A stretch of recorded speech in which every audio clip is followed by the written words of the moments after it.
It's that time of the year when it's your opportunity to get your questions answered by Jeff Shore. So stay tuned on this episode of The Buyer's Mind. Welcome to The Buyer's Mind, where we take a closer look deep inside your customer's decision-making mechanism to reverse engineer the perfect sales presentation. Now, please welcome your host, Jeff Shore. So welcome to The Buyer's Mind, the podcast where we are curious about how our customers think and how we can meet their needs best. And so since you've been asking questions, I'm going to take the questions you've been asking and present them to our host, Jeff Shore. I'm Paul Murphy, the producer of the show. So Jeff, we're going to start with Naomi L., who asks, which is better? Keep searching for your ideal clients or keep the difficult ones? Yeah, that's a good question. And the answer is yes. You should keep searching for your ideal clients and you should keep the difficult ones until you've got all the business that you can handle, right? So look, frankly, I'm choosy. I'm at a point in my career or the career here at Shore Consulting where we could choose not to work with customers or we just don't find good alignment. And by the way, that doesn't necessarily make them difficult, but we just can't do our best work where we don't have good alignment on values and processes and even goals. But my advice would be to define what a difficult client is, not by the specific person or a company, but by the attributes.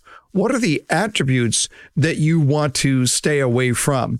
Because that can help you in your search for new clients. You don't want to just cast a net there to take any client that you can. You want to be able to target out those prospects that you want to do business with, where you have a tremendous amount of alignment and where, frankly, you will enjoy it the most. When you're enjoying working with people, they will enjoy that right back.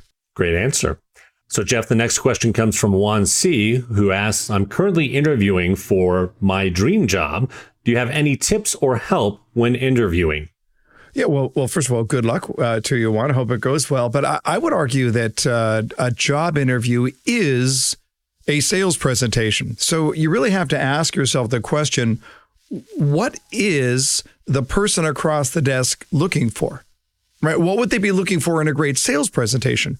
They'd be looking for strong energy, high achievement drive, creativity, stellar follow-up skills. I mean, if you're applying for a sales job, then you want to display those sales attributes. And so I see a lot of salespeople, they'll go into an interview in a very, well, I'm in a business office here and it's all quiet and stoic. And they'll carry that energy into the office. It's not very exciting.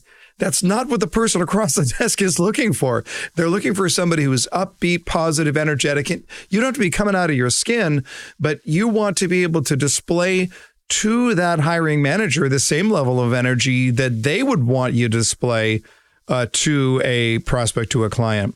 But I would also suggest get out of the box. Don't do the same thing that everybody else does. I once, in a job interview I was interviewing a potential salesperson, and we got into a conversation about our mutual love for the San Francisco Giants. And after the interview, the guy drops off at the office a baseball bat, and he's taken a black Sharpie and said, Jeff, I'm going to hit home runs for you, Mike. And he just drops it off at the office. Now that's outside the box. And it's a way that, what does it prove to me? It proves to me his creativity, his achievement drive, his follow-up skills, his timeliness, and it's all good. So ask yourself, what does this person want out of a salesperson? And then be that person in the interview. I think it also showed his listening skills. Sure. He was very attuned. Right. So. Absolutely. All right. Hey, so the next question comes from David P., who asks, and this is a question I've got for you as well. Yeah. What's your book list look like? Well, I mean, I'm kind of unusual, I guess. At any given time, I'm reading through several books at the same time. And then I've always got a queue of books ready. I don't read a lot of sales books unless they're written by friends or colleagues that I really respect. People like Anthony Iannarino, Jeb Blount, Mark Hunter, Jeffrey Gitomer. But for the most part, I don't read a lot of sales books just because, quite frankly, there are a lot of not so good sales books out there. I read a lot of psychology, a lot of mindset books. And those author heroes, Daniel Kahneman, who we've talked about a lot here on the podcast, Seth Godin, Daniel Pink, those people who just get your mind thinking in a different direction. Dan Gilbert, just people that are just going to sort of take you at a place where you otherwise would not go on your own. I also read a lot of biographies. I like reading about people and their stories. It could be historical characters. It could be contemporary business, politics. I'm just finishing Bob Spitz's biography of Ronald Reagan. Very interesting, very raw book on Ronald Reagan. Recently read the biography of Martin Luther by Eric Metaxas. Absolutely fascinating, about one of the most unheralded men to ever live, quite frankly, unheralded outside of the church realm at least, but really, really interesting. Fiction, I do love fiction. Amor Towles is my new favorite writer, A Gentleman in Moscow, one of the best books I've read in the last 5 years. And then I also have some guilty pleasure book. It's true. If I'm on a plane and I just need a mental escape, I admit it, I read Jack Reacher books. And I wouldn't read the Jack Reacher series, except that I found out that Malcolm Gladwell, that's his guilty pleasure as well. And if it's good enough for Malcolm Gladwell, well, it's good enough for me. Well, and of course, Cal Newport is a hero for us here at the Buyer's Mind as well. It's really true. Yeah, thanks for mentioning him. There's no question about it. Cal Newport has changed my life, literally. Yeah. Between deep work and digital minimalism, I even went back a little bit further. So Good They Can't Ignore You. Really, really fascinating stuff. Definitely. So in case you haven't read any Cal Newport, Jeff and I both recommend him. Mm-hmm. The next question isn't really so much of a question as it is a statement from Andrew W. And he says, there's too much competition in my market. What do you do with that? Yeah, I agree. There's too much competition in every market. But I would argue that what if there were no competition? Well, you'd be out of a job, right? I mean, your company wouldn't need you if there was no competition. You'd have a total monopoly. And I would argue that it's not that there's too much competition. It's that the competition that is out there, it all sounds the same, right? Every value proposition sounds like every other value proposition. So I would argue it's not that there's too much competition. It's the question is, what are you doing to stand out and not look like all of the rest of the competition? I guess that's really what my concern here is. It has to do with how we stand out. And I'm just thinking about a salesperson that I know. Somebody sent me this video. It was really great. He's selling homes, and this customers that he are thinking about putting a pool in their home, and he wanted to give him a sense of what it's like to live in a home with a pool. So he went home, and he grabbed his swimsuit, and he came back and he filmed a video literally jumping into a pool, saying, this could be you in a short time, and coming up and saying, are you ready to dive in with me? I mean, that sort of thing. But look, does it necessarily get you a sale? No. Is it memorable? Yeah. Because you don't look like every other competitor. So I would charge you, for those of you who are thinking there's too much competition, how do you stand out so differently from the competition? Not just because you're a nice guy. There are a lot of nice guys out there. How do you stand out so differently that they can't forget you? That's the Cal Newport advice. Be so good that they can't ignore you. Great response. Hey, so Tyler L., who's a sales manager, has this for you. My customers are shopping tons of different offerings. What are the key ways that my salespeople can stand out from the competition? Well, I think a lot of it we just answered with Andrew's question, but I would say the number one way to stand out is learn what every other salesperson does, and then don't do that. I mean, seriously, it's like we can't stand out if we're going to look the same. So that's really is where I would start. And Tyler, if you're a sales manager, my recommendation is that you are asking your sales professionals that question. What does every other salesperson do? What does typical look like in our industry? And then, great, how do we blow that up and not do those things? One other piece of advice I would give to you as a sales leader is that you've got to coach your salespeople to a serve first mentality.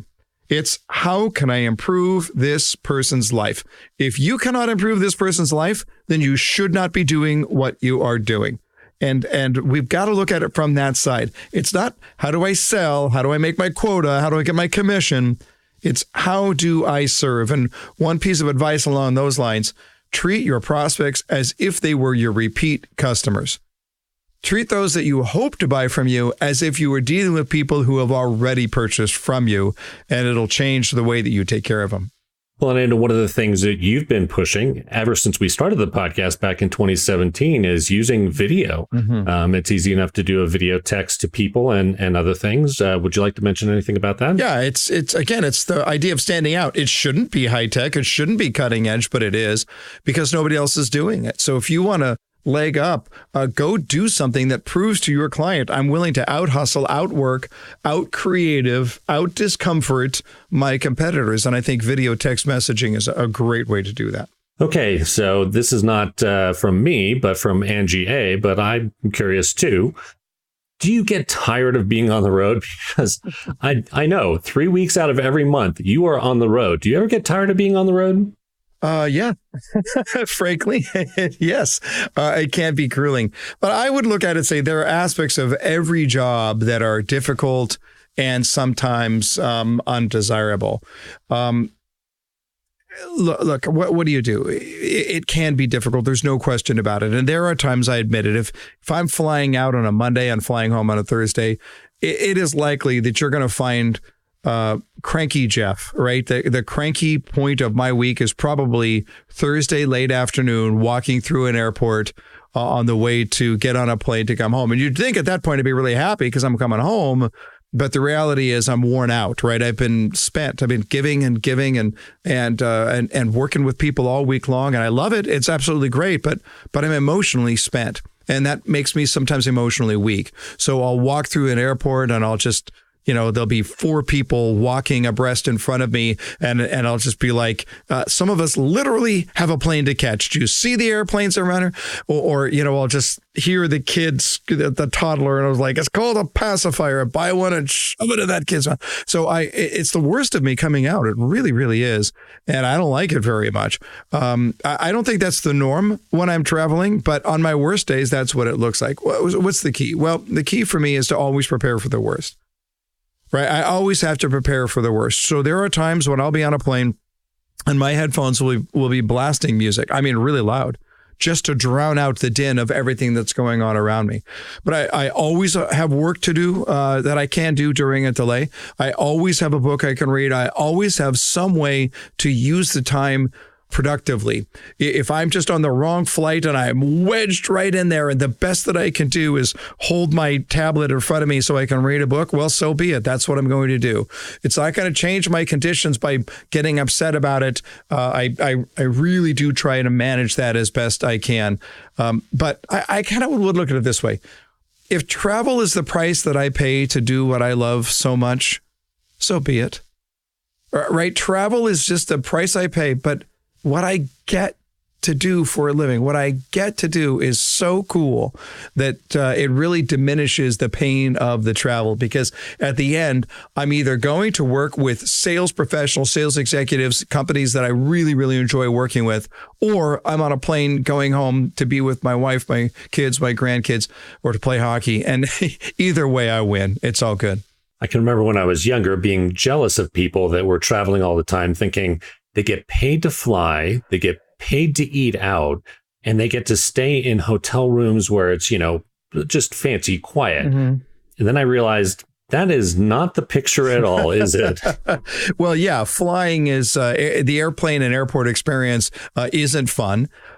Eating out, when you eat 15 meals out in a week, trust me, it's less than enjoyable after a while.